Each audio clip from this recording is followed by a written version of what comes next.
Hello అందరికీ. ఏంటి క్యాబేజ్‌తో రెసిపీనా? ఎవరు తింటారు అనుకుంటున్నారా?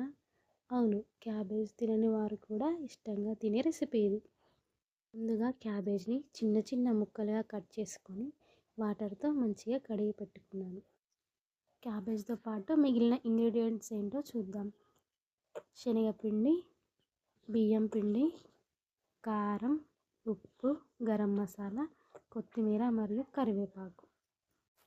ఒక వెడల్పాటి గిన్నె తీసుకొని అందులో కట్ చేసి పెట్టుకున్న క్యాబేజీ ముక్కలను వేసుకోవాలి. ముక్కలు చిన్న చిన్నగా కట్ చేసుకుంటేనే మంచిగా ఫ్రై అవుతాయి, లేదంటే ఉడకవు ఆయిల్లో. అందుకని చిన్న చిన్న ముక్కలుగా కట్ చేసుకొని పెట్టుకోవాలి. అందులో 1 కప్ శనగపిండి, నెక్స్ట్ 1/2 కప్ బియ్యం పిండి వేసుకున్నాను. ఇందులోనే 1 స్పూన్ కారం, 1 స్పూన్ గరం మసాలా, సాల్ట్ తగినంత వేసుకోవాలి. ఫైనల్గా కొత్తిమీర, కరివేపాకు వేసుకొని కొద్దిగా నీళ్ళు వేస్తూ కలుపుకోవాలి. ఒకేసారి వాటర్ వేస్తే మెత్తగా అవుతుంది. అందుకే కొద్దిగా వేసుకుంటూ వీడియోలో చూపించిన విధంగా కలుపుకోవాలి. కలుపుకున్న మిశ్రమాన్ని పక్కన పెట్టేసుకొని ఇప్పుడు డీప్ ఫ్రైకి ఎలా చేసుకోవాలో చూద్దాం. స్టవ్ ఆన్ చేసి కడాయి పెట్టుకొని అందులో డీప్ ఫ్రైకి సరిపడా ఆయిల్ వేసుకోవాలి. ఆయిల్ హీట్ అయిందా లేదా చెక్ చేసుకొని హీట్ అయిన తర్వాత కలిపి పెట్టుకున్న ఈ మిశ్రమాన్ని ఇలా వీడియోలో చూపించిన విధంగా పకోడీలాగా వేసుకోవాలి.